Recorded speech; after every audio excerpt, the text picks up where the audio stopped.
Fire Emblem has become, in recent years especially, famous for its deep and complex support system. The support conversation, while being a series mainstay since Binding Blade, has now been turned into a popular draw for certain types of fans. Yes, I am indeed referring to the waifu Emblem crowd. And it's honestly hard not to get sucked in. I spent my first ever playthrough of a Fire Emblem game, on Awakening, seeing the support notification and getting excited every single time. To this day, I still hold the opinion that Awakening's witty writing and understated romantic element very much helped the characters feel a lot more interconnected than the previous titles in the series. But with Awakening came an element previously underused to be put at the forefront of the support system, that being romance. Awakening's romantic supports are a collection of classics, Rickon and Maribel, Lon'qu and Olivia, and Robin and Anna among others. While Awakening's romantic supports are legendary, they could learn a thing or two from what I think is the best romance in the entire series, and it comes from Fire Emblem 7.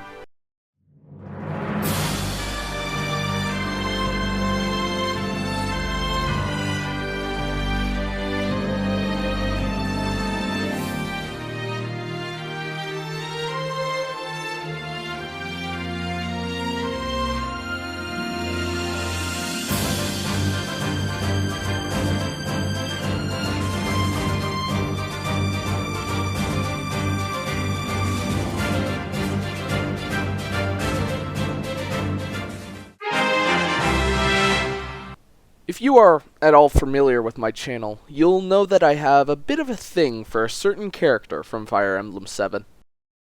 Lyn is a way better waifu than Tharja. I'm sure we can all agree. Kind of a Mary Sue and having excellent thighs. Lyn, the first lord for many players in the West, who has great legs, a larger bust now. Generally speaking, and myself included, we appreciate the second one more often than the first. Give me a sexy body. It came out effortlessly. And that's not the first time you said that to me, lady. It has the power to chop nuts. Yes, Lyn is the character I believe has some of the best supports in not only her own game, but the entire series. Namely what I consider both her best and her canon romantic support. That between our green-haired thigh goddess and Mongolian Keanu Reeves himself, Rath. But Zerk, I hear you cry, aren't Hector and Lyn the better pairing? Well, that is incorrect. Lyn and Hector make no sense as a pairing, whereas Lyn and Rath do. The answer why is actually pretty simple. If you pay attention to FE7's writing, you'd realize that by pairing Lyn with Hector, it destroys Lyn's entire character, both her motivation and development she gets otherwise. But don't worry, it will all be explained in due time. Now first, allow me to shed some light on Lyn as a character, and hopefully give context to my claims. Lyn spends a majority of Fire Emblem 7 in the relative spotlight, sharing it with Eliwood and Hector. Her character is fairly simple to understand. She's Daenerys Targaryen meets Batman, and I mean that in all seriousness. Murdered parents and the only heir to a noble house. But besides that, Lyn is the daughter of a Sakian chieftain, and Madeline of Kalen.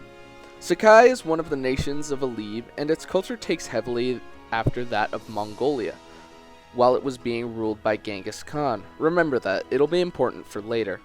Lyn was the sole survivor of a bandit attack that occurred approximately 3 months before Lyn met Mark, the tactician, thus beginning Lyn's campaign, the tutorial of Fire Emblem 7. Throughout Lyn's campaign, we learn two major things that drive her as a character. Firstly, she is very proud of her Sakian heritage, evidenced mostly due to her interactions with the Marquess of Arafin in Chapter 6. This girl does resemble Madeline, but I didn't expect her to be so tainted with the blood of Sakai. To which Lyn responds, I understand. Kent, sane, we take our leave at once. I am proud of the Sakai blood that runs through my veins. I will not accept aid from one who disparages my heritage. Notice how calm Lyn is in this scene compared to Kent's shock and Sane's anger. It raises a question about how collected Lyn seems to be about it, almost as if she's encountered racism against the people of Sakai before. Perhaps from a different source, however. Given Lyn is also half Lycian, it is possible that the other members of the Lorca tribe may have held prejudice against her for this, but that is only a claim that I cannot support. Either way, Lyn's connection to her homeland is further put into the spotlight by her interactions with Florina. In their B support, Lyn reminisces about the days she and Florina spent on the plains several years ago. Those were the days, though. You and me, riding on the plains, the wind blowing across the grass. The ellipses at the end here indicate that there is more to this story. A longing, perhaps, to have that simpler life back one day. In fact, this is exactly what Lyn does. In 4 of her 6 possible endings, she returns to Sakai to live out her days either alone or with her various A support partners. There are 2 exceptions with this. Lyn's ending when paired with the male lords, Eliwood and Hector. It is generally accepted that Eliwood ends up with Ninian, so I feel confident in disregarding that ending, but her ending with Hector raises several questions. Lyn's actions at the end of Chapter 10 of her mode continue to show her longing to return to the plains, and her relative distaste for living a life of nobility. If there is any canonical pairing for Lyn, it's her and the plains of Sakai themselves. Returning to the plains is Lyn's ultimate goal. It is why she returns there in nearly all of her endings, why she annexes Caelin to Ostia. She wants to avoid her nobility, and this is wonderfully explained in her A support with Florina. Please, Florina, don't. I too thought it was the only way we had to be with each other, but I was wrong. I can't take it anymore. I've been so lonely all this time leaving the plains, and you, my best friend, treating me like a noble stranger. What does rank and birth have to do with anything? I'm still myself, and you're still you. Please, talk to me normally, like you always used to. This builds beautifully on the last support, allowing Lyn to explain her exact feelings on nobility and what she's concerned with. In Lyn's mind, her birth should not have to dictate how she is treated by others, and formalities such as calling her lady seems to egg on her as well. This support, a wonderful moment for Lyns Development, is sadly thrown completely out the window by the actions she then takes if you pair her with Hector, as they contradict most of Lyn as a character. In her ending with Hector, she settles down as a noble of Ostia, inside a large urban environment, and lives out her days inside a castle until her ultimate disappearance from FE6. This goes against everything Lyn has going for her character, and what sets her apart from every other Celica archetype Fire Emblem has. Her outward attitude to outright ignore her nobility and feign away from it is what makes her special in my eyes and possibly the eyes of many other. It's such a simple shift in tone from every other Fire Emblem lord, barring Ike. It's interesting. It makes her character feel different and fresh relative to the other lords of the series, who are more or less just trying to reclaim a kingdom for whatever parent left it behind for them. Going to Ostia and living there with Hector, surrounded by servants and luxury, makes absolutely no sense for Lyn's character. It's a very out of character move. So out of character for Lyn, in fact, it almost makes Birthright Xander make sense by comparison. And that's not even going into Lyn and Hector's supports either, which in all honesty are nothing special. They basically just argue throughout C and B before showing a somewhat intimate moment at the end of A, but that's really about it. Lyn and Hector's story interactions are also very minimal as well, and come across as either completely platonic or even antagonistic to each other. It's a similar situation to Ron and Hermione from the Harry Potter novels. An otherwise platonic dynamic is forced into a romantic one, and this speaks to a greater problem I have with writing in general, but that would propel this video over an hour long. Going back to topic, Lyn and Hector share no interaction that is remotely romantic in any way, unless as a player you complete their support chain to get a few extra lines of dialogue in the final chapter. This feels much like their relationship, hollow and forced. While I say that the moment they share in support A is actually rather sweet, both of these characters have much better romantic supports if you look elsewhere. Okay, this is just a quick insert to correct a statement I made here, but I'm not saying Hector and Lyn aren't canon. Even though I hate this pairing with a burning passion, I realize why it exists, and if done right, it could have worked. My issue is that, just for whatever reason, and what it could have been, the support chain was executed very poorly in FE7, and I believe it's a big stain on what is usually the game in the Fire Emblem series that I think has among some of the best writing. In my mind, this pairing harms Lyn as a character, takes away all of her goals and motivation as a character, and the relationship just doesn't feel natural. And honestly, if Lyn had a lesser presence, or Hector had another implied partner like Eliwood does with Ninian, this pairing could go right under the radar just like Eliwood x Lyn. It pains me to see how much the dev team pushes this pairing. Well, really it's just one big pile of, it's kind of okay. Just honestly, I think Hector of the Three Lords just really gets the short end of the stick in Fire Emblem 7 compared to the other two. You're honestly just much better off going Hector x Florina and Rath x Lyn. The writing is just so much better that way, and Fire Emblem 6 actually makes sense, because honestly, if Lyn marries Hector, it creates this weird parable how if Lyn is Lilina's mother, where the hell did she go? And really the only explanation I can think of is A, she either died from illness, which I highly doubt Lyn would, or B, Hector and Lyn had a very bitter divorce, which is probably pretty likely in all honesty. Anyways, this was just a quick insert to correct that error. Hector and Lyn fanboys, I'm sorry, but this is just my opinion. I hope you can at least see why I think that. Anyways, back to the video. Yeah. So, what makes Lyn and Rath work by comparison? Well, it's a bit hard to spot on the setup, but the subtle payoff is much better executed in my opinion. So let's start with their interactions in Lyn's campaign. After Rath so expertly murders a mercenary in a fashion similar to the one demonstrated,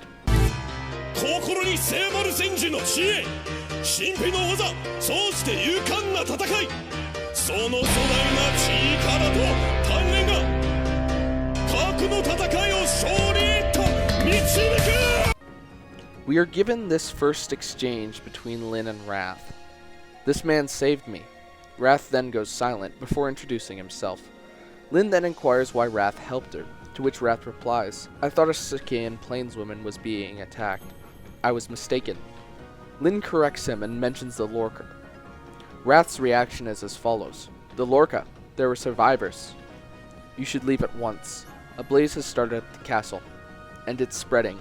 Don't be foolish and waste the life that I just saved. What we get from this inflection is Rath's code of honor and respect for other Sacaeans, something that seems to hit home for Lyn due to the shortness of her own dialogue relative to Rath's. Rath is very proud of his heritage as well, and due to his circumstance, he likely hasn't seen another Sacaean in many years. After the close of this chapter, we get a dialogue between Rath and the Marquess of Arafin. This inflection shows a very brief insight into Rath's opinion on Lyn, and perhaps early signs of him getting attached to her in some ways. Of course, as long as we bend the knee towards you, you care not where we're from. But when an equal comes from my lands, what conceit? You never understand. My service ends here. This continues to show Rath's bluntness and tendency to assert his way with others, using as few words as possible and being very brutally honest. I'd like to give special attention to that last line. There are plenty of things it could mean, all in regards to Lyn. It's a shame that this racial prejudice isn't further explored in Fire Emblem 7, because it acts as a common thread that begins to draw Lyn and Rath together as characters, ending with Lyn and Rath's final interaction in the story before their supports become available and Rath gets re-recruited in Eliwood's mode. This final interaction goes as follows. Rath, what is it? What are you? I overheard the Marquess talking to himself. Lyn of the Lorca, proud daughter of the Sakai. I would join you. I would add my strength to yours. There is something here that isn't present within Lynn's interactions with Hector until their air support. It happens right away, not even in a support. Rath and Lyn already feel mutual respect for one another. Lyn feels indebted to Rath as he saved her life, whereas Rath feels indebted to Lyn for finally giving him somewhere to go and something to do. His feelings and respect for Lyn are very personal and are further explored in their supports. In Support C, the two finally get to talk to each other after years of not seeing each other. Rath. Lyn. Thank you, Rath. You've saved me again. I need no thanks from a fellow planeswhaler. Actually, there's something that I've always wanted to ask you. What's that? Are all Cutula men so quiet? My father and the other Lorca men didn't talk much, but they were gossiping magpies compared to you. And you never smile either. Why? Are you mad because I dragged you here? Into this? Are you angry with me? Because if you are, I'm not angry. But you don't talk. There's no need. Oh, what's interesting about the support is how much it conveys using the minimal dialogue from Rath. Lyn begins the support by comparing Rath's silence to that of her father. That's important for later, keep that in mind. As the support progresses, Lyn worries, as Rath's only real friend in the army, if she's the cause of his silence, which she is, she'll get worried, but not for the reasons that Lyn assumes in the support. Rath's eventual response, "There's no need," says a lot. He's happy to be somewhere with another Sakian. His lack of smiling, he's not showing his happiness because he has never had a reason to. It's just the nature of his character. His emotionless demeanor then begins to disappear as we carry on to Support B. What's wrong, Lyn? What? Oh, nothing. The battlefield is no place for daydreaming. You'll get killed. Yes. I'm sorry. I was thinking of my grandfather. He was still asleep when I left Kalen. Just when it seemed he was getting better. Why must these things happen to me? I don't want to lose him. No, not another one. Well, enough of those dark thoughts. The support begins with Rath asking Lyn if she's alright. What's interesting is that this shows another reason for Rath's silence, his observation. Rath catches on very quickly that Lyn is quite the chatterbox, and her falling silent is a bit abnormal for her. He then goes on to inflect about Lyn dying if she loses focus on the battlefield, something that obviously worries him due to the large quantity of ellipses. The conversation continues with Lyn sharing with Rath her feelings on her grandfather, giving us insight on Lyn's biggest fear, losing her loved ones. While it's sad to hear that Marquez Kalen still has failing health, Rath continues to be a good listener and stay by Lyn's side. Well, why don't you tell me a bit about yourself, Rath? The Cutula tribe is quite large, isn't it? Is it true that you have no enemies, for all fear your leader, the Silver Wolf? Can't say. Pardon? I left Cutula before I was old enough to understand such things. For 15 years now, I've traveled by myself. Why leave your tribe? This is what is the turning point of this support chain, Lyn's inquiry about the Cutula. Rath can't answer due to his abandonment of the tribe. Here, Lyn is shocked and quickly asks for more information, but Rath doesn't answer and the support ends. This is different from Rath's usual silence, as up until now, Rath has answered every question Lyn asked him. Every single one. This is out of character for him, and leads us directly into support A. Rath, tell me the rest of your story, please. Why did you have to leave the tribe? The tribe diviner saw a bad omen in the stars. As the chieftain's son, I had to leave to prevent disaster. What disaster? Can't say. But the diviner did tell me I would know when the time came. He said I was born into this land to stop the burning. A dark flame consuming all. At the time I was less than 4, without even the means to survive. I wandered, not knowing right from left. The people of other tribes laughed and ridiculed me.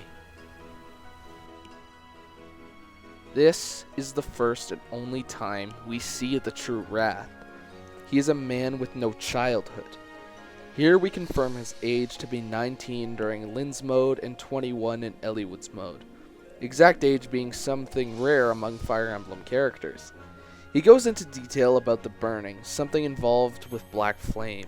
This is in fact direct foreshadowing to the game's final chapters against Nurgle and the dragon. We finally see why Rath was alone all his life, the adversity and ridicule his face, and the final interaction he has about how he no longer feels his loneliness. The support continues with Lyn's response. I do not feel the loneliness now as I did then, but sometimes I remember I have never felt so alone. I see. That makes sense. When I first met you, I felt like we had something in common. Maybe it was because we shared this experience of being alone.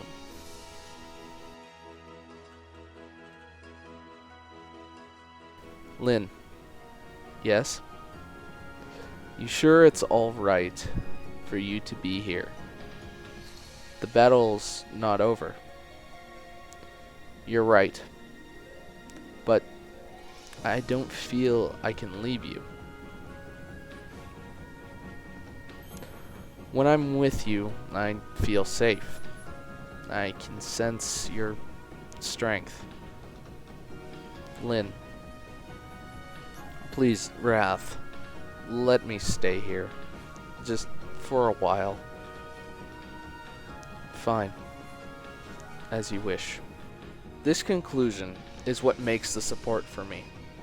Here is when Lyn and Rath finally realize their unspoken connection, something Rath likely already gathered beforehand. What makes a strong impact here is that their connection feels natural. All of the build-up in the story and this final moment where Lyn chooses to stay by Rath's side is where the mutual respect becomes deep caring for one another and ends on a very sweet note. And of all things, an accidental reference to the Princess Bride. In their paired ending, Lyn moves back to the plains and marries Rath where they have a daughter. This is likely Sue from Binding Blade, and while her parents are supposedly dead, perhaps they are dead in a metaphorical sense. The Silver Wolf, Dan, Rath's father, could possibly consider his estranged son dead. With the new information we get from this A support, it's likely that Dan wouldn't even know his own son. And if someone who claims to be his son is a farce, it goes back to help. More subtly portray Sakei's warrior and nomad culture and further connect it to Genghis Khan and the Mongols, who Dan himself looks to be inspired by. Although it could also just be wishful thinking on my part, because I really want to see this family complete again, damn it. But that wraps it up. what I consider to be the best romantic support put inside any Fire Emblem game. The insight, the build-up, and the story interaction. I believe that these are the things that any support needs to be great. While there are pairings in other games that are heavily implied throughout the story, I think this one and its subtle nuance are a prime example of why a story-related pairing works so well in these types of games. So I thank you for watching. Good night, everyone.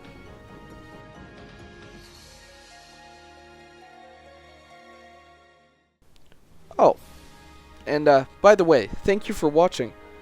You can go ahead and hit that subscribe button as well, and there will be some more links in the description to other things if you want to just follow me around otherwise. So, if you haven't already, I highly recommend you check out the Support Science series done by a YouTuber by the name of Ghast Station. His series inspired this video pretty heavily, and Ghast does a much better job at breaking supports down than I do. Give him a look, and with now I ask that you, would you guys like me to do another analysis like this one for any other Fire Emblem characters or couples? If so, let me know down in the comments. I have been ZerkMonsterHunter 4. As I said, subscribe if you feel like it. You don't have to. I don't really care. And no matter what games you like to play, happy hunting.